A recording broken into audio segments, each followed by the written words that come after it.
अस्सलाम वालेकुम स्टूडेंट्स। आज जो है हम लेक्चर नंबर 20 में अपने पढ़ने वाले हैं सेल मेम्ब्रेन को। पिछले लेक्चर में आपको सेल की स्ट्रक्चर के बारे में बताया गया, सेल के बारे में बताया गया और फिर उसके बाद सेल आइसोलेशन, माइक्रोस्कोप, ये सारी बातें बताई गई थी। ठीक है बच्चों, आज जो हमारा टॉपिक है आज के लेक्चर में, लेक्चर नंबर 20 में, वो है सेल मेम्ब्रेन। हम एक एक करके सारे पार्ट्स को, सेल के ऑर्गेनिल्स को हम आज पढ़ने वाले हैं, जिसमें सेल मेम्ब्रेन आज पढ़ेंगे, फिर सेल वॉल पढ़ेंगे, न्यूक्लियस पढ़ेंगे, सारे ऑर्गेनिल्स को सेपरेटली और इंडिविजुअली हम अच्छी तरह से डिटेल में जो हमारे कोर्स में गिवन है वो सारी चीजें हमने कवर करनी है। सही है, तो स्टार्ट करते हैं बच्चों सेल मेम्ब्रेन से। सेल मेम्ब्रेन या हम इसको प्लाज्मा मेम्ब्रेन भी कहते हैं, सेल मेम्ब्रेन या हम इसको प्लाज्मा मेम्ब्रेन भी कहते हैं। अच्छा, अब सेल मेम्ब्रेन जो होता है ये इसने पूरे सेल को सराउंड किया हुआ होता है। सही है, सेल मेम्ब्रेन वो मेम्ब्रेन है या वो पार्ट है सेल का जिसने सेल को, पूरे सेल को, साइटोप्लाज्म को सराउंड किया हुआ होता है। समटाइम ये किसी सेल की आउटर मोस्ट बाउंड्री होती है, जैसे इन एनिमल सेल, यानी एनिमल सेल में ही आउटर मोस्ट बाउंड्री जो होती है वो सेल मेम्ब्रेन होती है, जबकि प्लांट सेल हो या बैक्टीरियल सेल हो उनमें सेल वॉल के बाद स्ट्रक्चर, यानी ये सेकंड नंबर पर होती है। सही। अच्छा, सेमी परमिएबल है या सिलेक्टिव परमिएबल है, इसका मतलब क्या है? सेमी परमिएबल या सिलेक्टिव परमिएबल का मतलब है, सेमी का मतलब हाफ और सिलेक्टिव का मतलब है यानी सिलेक्टिवली चुनिंदा चीजों को। मतलब इसका ये है क्योंकि ये सेल मेम्ब्रेन ने सराउंड किया हुआ होता है पूरे सेल को, तो सेल से कोई भी चीज बाहर जाएगी या बाहर से कोई भी चीज सेल के अंदर आएगी तो उसको सेल मेम्ब्रेन से होते हुए गुजरना पड़ेगा। और सेल मेम्ब्रेन ये डिटरमिन करता है कि कौन सी चीज ने सेल के अंदर आना है या कौन सी चीज ने सेल से बाहर निकलना है। सारी चीजें सेल मेम्ब्रेन को क्रॉस नहीं कर पाती। For that reason it is semi permeable और सिलेक्टिव परमिएबल। सही है। अच्छा, अब सेमी परमिएबिलिटी या सिलेक्टिव परमिएबिलिटी की वजह क्या होती है वो जब हम इसकी स्ट्रक्चर को पढ़ेंगे तब आपको बात समझ में आ जाएगी। सही है। अच्छा, इसका आता है क्वेश्चन, इसके ऊपर आता है नोट लिखने के लिए, या समटाइम ब्रीफ नोट शॉर्ट में भी आ सकता है, लॉन्ग में भी आ सकता है। फॉर एग्जांपल अगर आपके पास आता है ये एलेबोरेटिव पार्ट में आता है तो आप कैसे इसको डिस्क्राइब करोगे। सेल मेम्ब्रेन बताया आपने, सेल मेम्ब्रेन की हेडिंग लिखी, सेल मेम्ब्रेन क्या होता है, सराउंडिंग स्ट्रक्चर ऑफ सेल। सही है। सेमी परमिएबल है, सिलेक्टिव परमिएबल, ये बातें बताई। एनिमल सेल की आउटर मोस्ट है। ये सारी बातें बताने के बाद आप इसके स्ट्रक्चर पे आओगे। पहले केमिकल कॉम्पोजिशन बताओगे। केमिकली इट इज कॉम्पोज्ड या it is made up of phospholipid bilayer and protein. सही है। फॉस्फोलिपिड की 2 लेयर्स बनती है और प्रोटीन्स मौजूद होते हैं, यानी ये केमिकल स्ट्रक्चर है, केमिकल कॉम्पोजिशन है। फिर आप इसकी स्ट्रक्चर पे आओगे। इसकी स्ट्रक्चर को डिटरमिन करने के लिए एक मॉडल पेश किया गया था निकोलसन एंड सिंगर ने, जिसका नाम रखा था फ्लूइड मोजाइक मॉडल। अभी हम पढ़ते हैं इसको। तो फ्लूइड मोजाइक मॉडल को डिस्क्राइब करोगे और उसकी हेल्प से, with the help of fluid Mosaic model, इसके पूरे स्ट्रक्चर के बारे में बताओगे। स्ट्रक्चर की एक एक बात को डिटरमिन करोगे। सही है कि क्या पार्ट होता है, कौन से पार्ट का क्या काम होता है। फिर एक ओवरऑल फंक्शन के बारे में बताओगे कि क्या फंक्शन परफॉर्म कर रहा होता है सेल मेम्ब्रेन हमारा। ये बातें हो गई। सही है। फिर उसके बाद क्योंकि मेजर फंक्शन इसका ट्रांसपोर्टेशन है तो ट्रांसपोर्टेशन की थोड़ी सी बात करोगे कि ट्रांसपोर्टेशन कैसे होती है, कितने टाइप्स की होती है, जो आपके बुक में मौजूद है। यानी जो बातें मैं यहाँ पर बताऊंगा ये। सही। अच्छा, इसके अलावा आपका जिस तरह से प्रीवियस क्लास में मैंने होमवर्क दिया था कि आपने माइक्रोस्कोप के बारे में बताना है, इसी तरह से इस क्लास के बाद आपका होमवर्क ये होगा, यानी आपका टास्क ये है, वो क्या है, वो आपने करना ये है कि सेल मेम्ब्रेन के ऊपर एक नोट लिखकर अपनी वर्डिंग्स में आई वांट टू सी कि आप किस तरीके से आप इसको डिस्क्राइब कर सकते हो। तो आप अपनी वर्डिंग में सेल मेम्ब्रेन के ऊपर नोट लिखोगे जिस तरह से मैंने आपको बताया है, क्या क्या जो बातें कवर करनी है वही सारी बातें कवर करके उस 1 पेज या 1.25 पेज या यूँ समझो 1 से 1.5 पेज के अंदर ये नोट लिखना है आपने, और फिर उसका स्नैप लेकर आप मुझे व्हाट्सएप करोगे। सही है। तो बहुत से स्टूडेंट्स तो माशाल्लाह करते हैं, लेकिन जो नहीं करते हैं आप करना शुरू कर दो। सही है। अब सीरियस हो जाओ, क्योंकि ईद भी गुजर चुकी है, सारी चीज़ें कवर अप हो चुकी हैं। अब जो है इंशाल्लाह बहुत जल्द फिजिकल क्लासेस भी स्टार्ट हो जाएंगी, तो काइंडली बी सीरियस, अब स्टडी के ऊपर फोकस करना स्टार्ट करो अगर नहीं किया अब तक। अच्छा भाई, अब हम आते हैं जरा फ्लूइड मोजाइक मॉडल की तरफ। फ्लूइड मोजाइक मॉडल के बारे में क्या बात, देखो इस मॉडल के अकॉर्डिंग फ्लूइड का मतलब है यानी लिक्विड पार्ट, ये प्लाज्मा। मोजाइक यानी जो कलरफुल अपीयरेंस होती है। मॉडल बेसिक जो होता है ये है, इसके बारे में क्या बात है, ये फ्लूइड मोजाइक मॉडल क्या बात बता रहा है, हम इसको जरा समझते हैं। अगर हम इसको अपनी वर्डिंग में डिस्क्राइब करें तो protein as solid mass are interspersed in phospholipid bilayer as ice in icebergs. जो आइसबर्ग होता है ना हमारे पास, उसमें बीच बीच में जगह जगह से आइस के छोटे छोटे से पार्ट्स होते हैं, सॉलिड पार्ट, सॉलिड मास होता है आइस का जगह जगह पे छोटे छोटे से।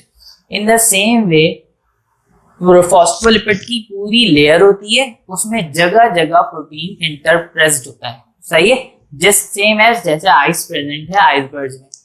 तो ये जो है ना, ये पार्ट ये हमारा कहलाता है फ्लूइड मोजाइक मॉडल। सही है, तो इस तरह से क्योंकि उसकी अपीयरेंस थोड़ी कलरफुल होती है, दैट्स व्हाई ये कहलाएगा फ्लूइड मोजाइक मॉडल, और इसकी रिजेम्बलेंस किसके साथ बताई गई है, आइसबर्ग के साथ। सही है, अच्छा ये तो हमने बात कर ली। अब हम आते हैं जरा इसकी स्ट्रक्चर के ऊपर। तो भाई अब इसकी स्ट्रक्चर को जरा देखते हैं। यहाँ पर मैंने एक छोटी सी डायग्राम बनाई है। तो ये डायग्राम कुछ इस तरह से, फॉर एग्जाम्पल अगर ये सेल है ना आपका, तो अभी ओवरऑल सेल मेम्ब्रेन नहीं दिखाया मैंने, बल्कि यूं समझो कि इतना हिस्सा आपको दिखा दिया, that's why it is straight. सही है, तो इतनी सी बात दिखाई है। अब ये जो पार्ट है, फॉर एग्जांपल ये है ICS, intra cellular space, cell के अंदर का पार्ट, और ये है ECS यानी एक्स्ट्रा सेल्यूलर स्पेस, सेल के बाहर का हिस्सा। तो अगर हम यहाँ पर ये कंसीडर करते हैं दिस पार्ट, ये वाला पार्ट जो है ये है हमारा ICS, यहाँ पर लिख देता हूँ मैं इसको ICS, और यहाँ पर लिख दिया ECS, एक्स्ट्रा सेल्यूलर स्पेस। अब इस बात को जरा देखते हैं। देखो फॉस्फोलिपिड की लेयर है ना हमारे पास, तो फॉस्फोलिपिड की लेयर को थोड़ा सा समझते हैं, फॉस्फोलिपिड को समझते हैं। देखो बाई लेयर है, दो लेयर है हमारे पास। यानी अगर हम इस स्ट्रक्चर को देखें तो यहाँ पे हमें दो चीजें देखने को मिल रही है, एक राउंडेड पार्ट और एक फाइब्रस पार्ट। सही है, तो बेसिकली कहा जाता है कि ये दो पार्ट हैं, that rounded part is head and that long part is tail. सही, हेड और टेल। हेड जो होता है वो पोलर मॉलिक्यूल से बना होता है, तो head is the polar structure, and tail जो है वो नॉन पोलर से बना होता है, तो tail is the non polar part. कैसे, कोई हेड वाला पार्ट पोलर क्यों होता है, क्योंकि हमें पता है ग्लाइसरोल और दो फैटी एसिड और एक फॉस्फेट ग्रुप, इन तीनों के साथ मिलके हमारा फॉस्फोलिपिड बन रहा होता है। तो जो फॉस्फेट ग्रुप के ऑक्सीजन है, या फिर क्या कहते हैं फैटी एसिड में जो कार्बोक्सिलिक पार्ट है, यहाँ पे ये पोलैरिटी जनरेट कर देता है। सही है, ड्यू टू दिस पोलैरिटी ये जो हेड होता है, ये रीजन हमारा यानी ग्लाइसरोलिक पार्ट जो होता है, यानी जो ग्लाइसरोल वाला पार्ट होता है वो क्या बनाता है, वो हेड बनाता है।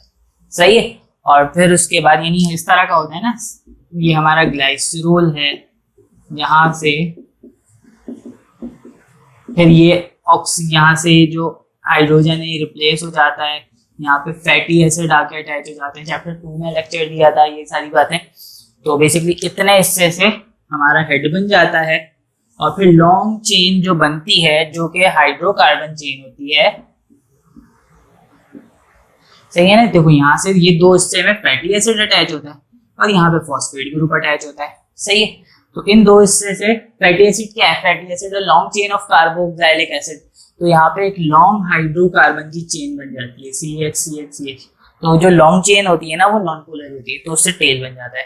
क्योंकि नॉन पोलर है, वाटर के लिए सुटेबल नहीं होता, वाटर में डिसॉल्व नहीं हो पाता। तो वाटर में जब डिसॉल्व नहीं हो पाता तो ये कहलाता है hydrophilic part, sorry hydrophobic part.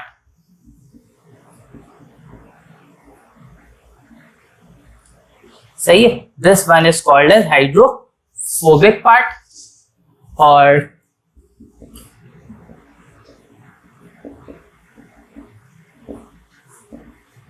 And this one is called as hydrophilic part.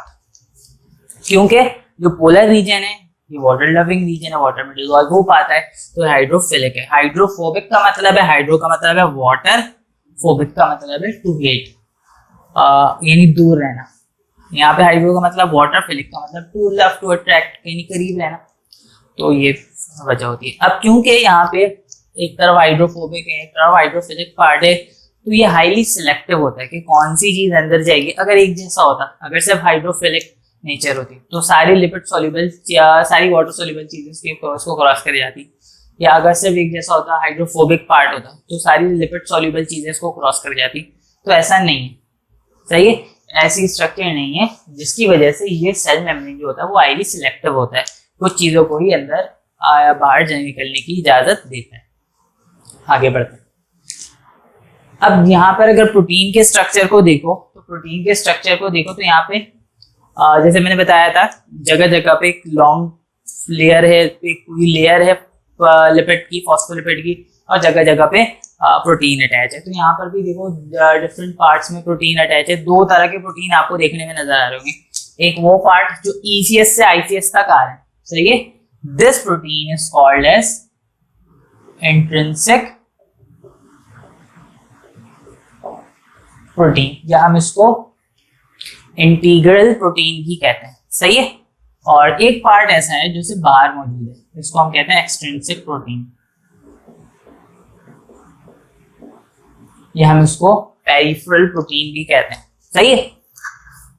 Peripheral protein भी कह रहे हैं, एक्स्ट्रा इंटीग्रल प्रोटीन जो बाहर है। अच्छा, अब एक और बात, देखो पहले हम पढ़ते हैं एक्सट्रिंसिक या पेरिफेरल प्रोटीन को। देखो ये जो पार्ट है ना, सिर्फ बाहर अटैच है, सिर्फ बाहर की पार्ट की तरफ अटैच है, तो ये सेल को लेबल कर रहा होता है। मैं आपको एक बात बताऊं, हमारी बॉडी जो है, हमारी बॉडी के जितने भी सेल हैं उन सबको रिकॉग्नाइज करती है। कैसे रिकॉग्नाइज करती है? Because of this. क्यों? क्योंकि एक्सट्रिंसिक प्रोटीन जो होता है ना, किसी भी सेल में उस सेल को लेबल कर रहे होते हैं, उस सेल की एंटीबॉडी बना देते हैं। तो that labelling help our body to recognise itself, सही है। हमारी बॉडी में इम्यून सेल्स हैं, यानी WBCs हैं, तो वो क्या करते हैं, वो बैक्टीरियल सेल के ऊपर अटैक करते हैं या पैथोजेनिक सेल के ऊपर अटैक करते हैं। क्यों अटैक करते हैं, कब अटैक करते हैं? जब पैथोजन हमारी बॉडी में आता है तो हमारी बॉडी, हमारे सेल के अंदर ये कैपेबिलिटी होती है कि वो दोनों में फर्क तलाश कर सके। कैसे तलाश करते हैं? बिकॉज ऑफ दिस एंटीजन, सही है। इंट्रिंसिक प्रोटीन की वजह से बाहर प्रोटीन लगी होती है जिसको हम एंटीजन कह रहे हैं, जो लेबल कर देती है कि भाई हमारा सेल नहीं है, ये बाहर से आया हुआ पार्ट है, हमारा WBC उसको अटैक करता है, सही है। समझ में आ रही बात? तो ये चीजें होती हैं इस तरह से, ये लेबल कर रहा होता है। इवन कि जो हमारे RBCs हैं, यानी जो हमारा रेड ब्लड सेल है, उसकी जो डिफरेंट ग्रुप्स हैं, जैसे कि A, B, O या AB, ये सारे ग्रुप भी इस एंटीजन की वजह से ही होते हैं, सही। अब there are 2 types of antigen. अगर एक RBC है, अगर उसमें एंटीजन A है तो वो RBC कहलाएगा, वो ब्लड ग्रुप कहलाएगा ब्लड ग्रुप A। और अगर किसी में एंटीजन B है तो वो ब्लड कहलाएगा ब्लड ग्रुप B। और अगर किसी में A और B दोनों है तो वो कहलाएगा ब्लड ग्रुप AB। और अगर किसी में ना एंटीजन A है ना B है, वो ब्लड कहलाएगा एंटीजन O। अच्छा, मैं आपको एक अच्छी सी एग्जांपल देता हूँ उसकी। देखो, जब ब्लड ग्रुप है ना हमारा, तो A वाला कभी B को डोनेट नहीं कर सकता, B वाला A को डोनेट नहीं कर सकता, ऐसा ही AB वाला ना A को डोनेट कर सकता है, ना B को डोनेट कर सकता है, ना O को डोनेट कर सकता है। जबकि O जो है वो A को भी डोनेट कर सकता है, B को भी, AB को भी और O को भी। इसकी वजह क्या है? इसकी वजह ये है कि देखो O में कोई एंटीजन नहीं है, सही, कोई एंटीजन नहीं है, जिसकी वजह से वो उसको हमारी बॉडी रिकॉग्नाइज नहीं करती, उसको हमारी body as a foreign particle नहीं लेती। समझ में आ रही बात? जबकि अगर आपका एंटीजन A है, सही, फॉर एग्जांपल अगर आपके एंटीजन, आपका ब्लड ग्रुप A है, अगर आपको किसी ब्लड ग्रुप B वाले ने ब्लड डोनेट किया तो आपकी बॉडी में जब वो ब्लड ग्रुप B आएगा ना, हमारी बॉडी उसके ऊपर अटैक कर देगी, इन रेजिस्टेंस वो भी हमारी बॉडी पर अटैक करेगा, तो दोनों ब्लड ग्रुप आपस में कोलैप्स कर जाएंगे, जिसकी वजह से बहुत फैटल कंडीशन हो सकती है। समझ में आ रही बात? अगर इसी तरह से B वालों को किसी ने A ने डोनेट कर दिया तो उसकी बॉडी में तो एंटीजन B है, वो A को नहीं पहचानेगा, वो A को अटैक करेगा। अगर AB है, सही है, अगर AB है तो AB को चाहे A डोनेट करे चाहे B डोनेट करे, वो A को भी पहचानता है क्योंकि उसके अंदर एंटीजन A है, वो B को भी पहचानता है, उसके अंदर एंटीजन B, सही। जबकि O है, O के अंदर कोई एंटीजन नहीं है, O के अंदर कोई एंटीजन नहीं। अब अगर वो A के पास भी चला जाएगा तो A उसको रिकॉग्नाइज नहीं कर पाएगा, क्योंकि उसके पास तो कोई एंटीजन ही नहीं है, तो ए वाले उसके ऊपर अटैक नहीं करेंगे। जब वो बी वाले के पास जाएगा, बी अगर किसी ब्लड ग्रुप ओ है, बी वाले को डोनेट किया, तो बी वाले भी उसको रिकॉग्नाइज नहीं कर पाएंगे, उसको अटैक नहीं करेंगे। ए बी वाले को भी, क्योंकि उसके पास तो एंटीजन ही नहीं है। सही है, समझ में आ रही बात? तो ये सिनेरियो था। खैर अभी हम इसको ज़्यादा लंबी बात इसको डिस्कस यहाँ पे इस तरह से नहीं कर रहे। अच्छा, ये तो हमने बात कर ली इसकी स्ट्रक्चर की। अच्छा, अब जो मेन फंक्शन होता है, अच्छा एक और चीज़ रह गई हमारे पास, that is intrinsic protein. Intrinsic protein क्योंकि अंदर से पूरे बाहर की तरफ आ रहा है, तो जो चीज़ें सेल मेम्ब्रेन को डायरेक्टली क्रॉस नहीं कर पाती, तो ये इंट्रिंसिक प्रोटीन उनको रास्ता दे रहा होता है कि भाई यहाँ से चले जाओ, ये उनके लिए जगह बनाता है, तो वो चीज़ें यहाँ से चली जाती हैं। सही है, तो क्योंकि ये असेसमेंट दे रहा होता है चीज़ों को एक पार से दूसरी चीज पार जाने में, ECS से ICS या ICS से ECS में आने में, इसको हम कहते हैं चैनल प्रोटीन्स। सही है। अच्छा, अब हम आते हैं इसके फंक्शन के ऊपर। तो मेन फंक्शन इसका है ट्रांसपोर्टेशन का। सही है, मेन फंक्शन है इसका ट्रांसपोर्टेशन का। तो ट्रांसपोर्टेशन को जरा जल्दी से समझते हैं हम। Transportation, there are two types of transportation, active transport and passive transport. जो पैसिव ट्रांसपोर्ट है, ये सारी चीजें ना, ये ट्रांसपोर्टेशन, ये हम चैप्टर 14 में बहुत ज्यादा डिटेल में पढ़ेंगे, अभी मैं ज्यादा डेप्थ में नहीं बता रहा। पैसिव ट्रांसपोर्टेशन जो है उसमें कोई एनर्जी कंजम्पशन नहीं होती। दो रीजन होंगे, एक होगा हायर कंसेंट्रेशन का जहाँ पे मॉलिक्यूल्स की तादाद ज्यादा होगी, एक होगा लोअर कंसेंट्रेशन का जहाँ पे मॉलिक्यूल्स की तादाद कम होगी। तो अगर हायर कंसेंट्रेशन से लोअर कंसेंट्रेशन की तरफ जा रहा है, तो that is the down the concentration gradient. Concentration gradient है ना, कंसेंट्रेशन का मतलब है क्वांटिटी, ग्रेडियंट का मतलब है डिफरेंस। यहाँ पे ज्यादा है, यहाँ पे कम है, द डिफरेंस इन क्वांटिटी। ये हायर कंसेंट्रेशन है और ये लोअर कंसेंट्रेशन है, तो movement of molecule from higher concentration to lower concentration, सही, this is the movement of molecule from down the concentration gradient, यानी ऊपर से नीचे जा रहा है, that is the down the concentration gradient. तो इस तरह के मूवमेंट को हम कहते हैं डिफ्यूजन। हम इसको क्या कहते हैं? डिफ्यूजन। यहाँ पे कोई एनर्जी का यूज नहीं होगा। अगर फॉर एग्जांपल अगर यहाँ पे बीच में सेमी परमेबल मेम्ब्रेन लगा दें और मूवमेंट सॉल्वेंट के मॉलिक्यूल की, सही, फॉर एग्जांपल दोनों तरफ एक सॉल्यूशन रखा था, सही है, दोनों तरफ सॉल्यूशन रखा था, यानी सॉल्यूशन यानी जिसमें सॉल्यूट और सॉल्वेंट डिसॉल्व होते हैं दोनों तरफ। अब एक तरफ सॉल्यूट कम है, एक तरफ सॉल्यूट ज्यादा है, तो जहां पर सॉल्यूट कम है वहां पे मूवमेंट ऑफ सॉल्वेंट के मॉलिक्यूल, यानी देखो यहाँ पे सॉल्यूट सॉल्वेंट जो है वो ज्यादा है,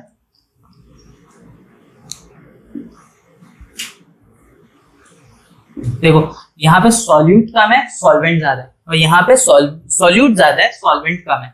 तो बेसिकली ये सॉल्वेंट का हायर कंसेंट्रेशन है और ये सॉल्वेंट का लोअर कंसेंट्रेशन है। अगर यहाँ से मूवमेंट हो सॉल्वेंट की तो ये कहलाएगा osmosis. In the same way जब सेल में कोई चीज अंदर जाती है या सेल के कोई चीज बाहर जाती है, तो क्या है, बीच में सेल मेम्ब्रेन है, तो cell membrane is the semi permeable membrane, तो ये ऑस्मोसिस कहलाती है। सही है। अच्छा, एक्टिव ट्रांसपोर्ट में क्या होता है? एक्टिव ट्रांसपोर्ट में बेसिकली हो ये रहा होता है कि मूवमेंट होती है लेकिन उसको एनर्जी की जरूरत पड़ती है। सही है, with the consumption of energy कोई भी चीज सेल के अंदर या एक रीजन से दूसरे रीजन पे जा रही होती है, तो वो कहलाता है एक्टिव ट्रांसपोर्ट। अगर कभी भी कोई चीज सेल के अंदर आ रही हो तो ये कहलाता है एंडो साइटोसिस। सही है। और अगर कोई भी चीज सेल से बाहर जा रही हो तो ये कहलाता है एक्टोसाइटोसिस। कोई भी चीज सेल के बाहर ऐसे ही नहीं निकल जाती, बल्कि कैसे निकलती है? फॉर एग्जांपल अगर एक ऑब्जेक्ट है, इसको सेल से बाहर निकलना है, तो ये पहले वैक्यूल में सराउंड होगी। अब ये वैक्यूल आहिस्ता आहिस्ता आहिस्ता करके सेल मेम्ब्रेन तक जाएगा और सेल मेम्ब्रेन के साथ, इस वैक्यूल का जो मेम्ब्रेन है वो सेल मेम्ब्रेन के साथ मर्ज हो जाएगा, लाइक दिस। फॉर एग्जाम्पल अगर ये सेल है, मैं इसको थोड़ा सा एनलार्ज करके दिखाता हूँ। ये वैक्यूल है, इसकी मूवमेंट होगी आहिस्ता आहिस्ता सेल मेम्ब्रेन तक, सेल मेम्ब्रेन तक पहुंचेगा, इसके मेम्ब्रेन जो है इसके साथ मर्ज हो जाएंगे और ये ओपन हो जाएगा, चीजें सेल के बाहर चलेगी। इन द सेम वे जब कोई चीज सेल के अंदर आएगी तो वो सेल मेम्ब्रेन के साथ अटैच होगी पहले, कोई चीज सेल के अंदर आएगी तो सेल में क्या होगा, एक ग्रूव फॉर्म होगा लाइक दिस। वो चीज सेल तक आएगी और फिर सेल मेम्ब्रेन यहाँ से बंद हो जाएगा, वो चीज सेल में आ गई। This is the endocytosis. अगर कुछ सॉलिड मास सेल के अंदर आ रहा है तो ये कहलाता है फेगोसाइटोसिस, यानी सेल ईटिंग। हम सॉलिड चीज को खाते हैं तो सेल ईटिंग प्रोसेस, फेगोसाइटोसिस। और अगर कोई लिक्विड मास सेल के अंदर आ रहा है तो वो कहलाता है पिनोसाइटोसिस। तो ये दोनों ही एंडोसाइटोसिस की टाइप्स हैं। तो सॉलिड मास अंदर है तो फेगोसाइटोसिस, सेल ईटिंग प्रोसेस। और अगर कोई लिक्विड मास अंदर है तो वो कहलाएगा सेल ड्रिंकिंग, यानी पिनोसाइटोसिस। सही है। तो आई होप यहाँ तक का लेक्चर आज की बात समझ में आ गई होगी। ये हमने बात कर ली सेल मेम्ब्रेन की। तो अब आपको जो टास्क दिया है सेल मेम्ब्रेन के ऊपर नोट लिखने के लिए, उसको जरूर पूरा करना। अब इंशाल्लाह नेक्स्ट लेक्चर नंबर 21 में हम आगे के टॉपिक को कंटिन्यू करेंगे।